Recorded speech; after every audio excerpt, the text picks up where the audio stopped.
This has been on my mind for a minute. So it is a lie that all Jewish or Israeli people want all Palestinian or Arabic people dead. It's a lie that all Arabic or Palestinian people want that for the Jewish or Israeli people. And the fact is that the government in Israel, the current government in Israel, which is an important distinction because governments can and do change, are not supported by a lot of Israelis and definitely not supported by a lot of Jewish people worldwide.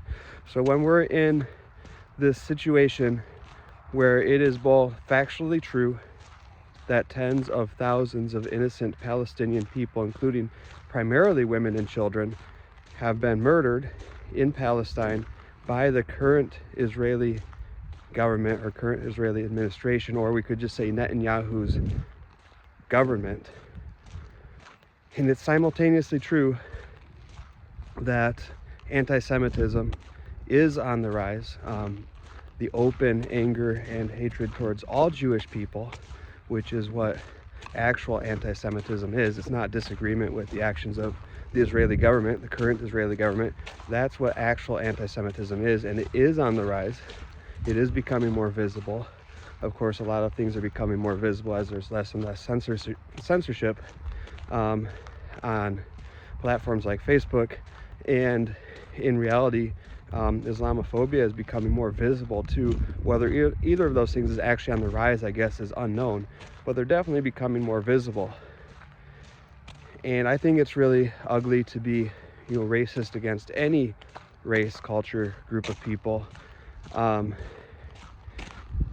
We should be able to state facts, and we should be able to express concern with individuals and groups of people within those groups for the actions that they're actually committing, or even for the words they're saying.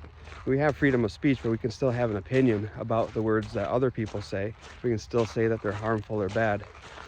And so that's why I can say it is a factual statement that the current government of Israel, operating through the IDF, the Israeli Defense Force, has murdered tens of thousands of innocent people for political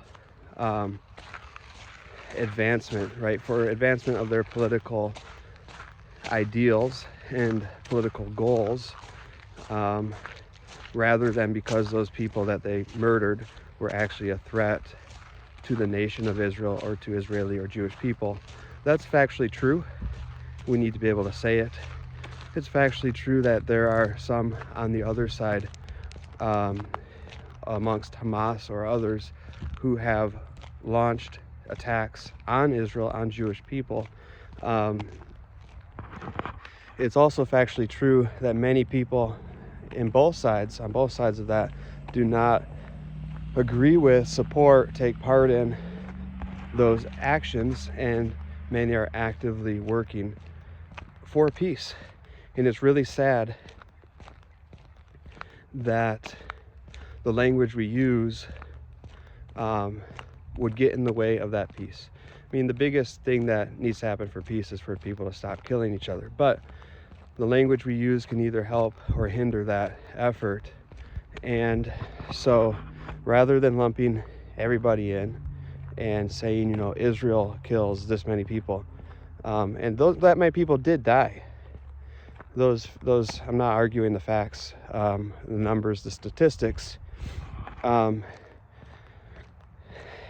the vast majority of those people who have been killed in the tens of thousands have been innocent people, not associated with any sort of violence or threat towards Israel, just people who want to live their lives. I know a lot of people don't believe that and think that, everybody on one side of the border or the other is out to kill everyone else on the other side. It's simply not true. Most people on both sides of that border and worldwide just want to live their lives. And there are extremists among any religious group. I haven't mentioned Christianity yet, but they exist in Christianity too. There's extremists who identify or draw inspiration from any of the major religions, or think that they do.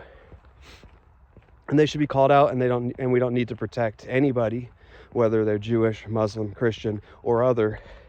We don't need to protect them and have some idea that we cannot call out what they're doing just because, oh no, that would be anti, whatever religion. It's not anti-whatever religion, it's anti the action that they're taking. And if that action is killing innocent people, it should always be wrong, it should always be called out, and it should always be stopped. This has been going on way too long in Palestine, at the hands of Netanyahu's government. Palestine is currently occupied. It's been occupied for a long time. That means that people are taking land that is not recognized to belong to them by any nation other than the current administration of Israel. And it's not even Israel all the time, right? Because Netanyahu was not prime minister for a little while. And while he was not prime minister, there were no new settlements. There was no new land grabs, no new taking of land from Palestinian people. As soon as he became prime minister again, that started again.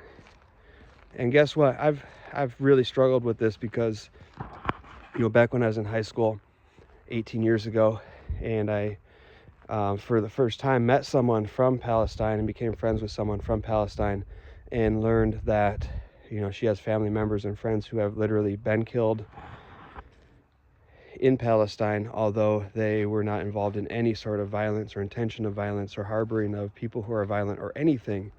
She, as of the last time I talked to her, she knows a family who lives in Gaza. 18 members of that family have been killed. Some of them, all of them were Christian. Some of them were killed as they were taking shelter in a church that was known to not be associated with any sort of violence, and was very careful to make sure that nobody who was involved in any kind of violence was ever allowed in or around that area. And yet they were still killed there by the Israeli military. This is not okay, and it does need to stop, and it needs to stop in a way that doesn't start some sort of other problem. We don't need to lean on anti-Semitism or any other type of racism to just say, this is America, we don't support this, and we're not going to support it. There's going to be no funding, there's going to be no support whatsoever. Even if we want to just withdraw all funding and let other people work it out without us. Personally, I think that in a situation like this, there should be some degree of the U.S. stepping up to arbitrate an actual just peace. I think we're a big enough, powerful enough, and formerly well-respected enough nation, and it's not too late to regain that and to have some sort of role in this that is actually beneficial, is actually unbiased. And I've seen some tiny indications of that in this current administration, which I find myself surprised to be saying. But the reality is that there may be some, at least small token efforts that have been made and that are continuing to be made that previous administrations did not take. But in other ways, there may be some failures. Either way, I think the U.S. is a big enough, strong enough, and fair-minded enough nation, or at least should be, that we could have some sort of role in pushing for, in whatever means is appropriate, pushing for a just peace.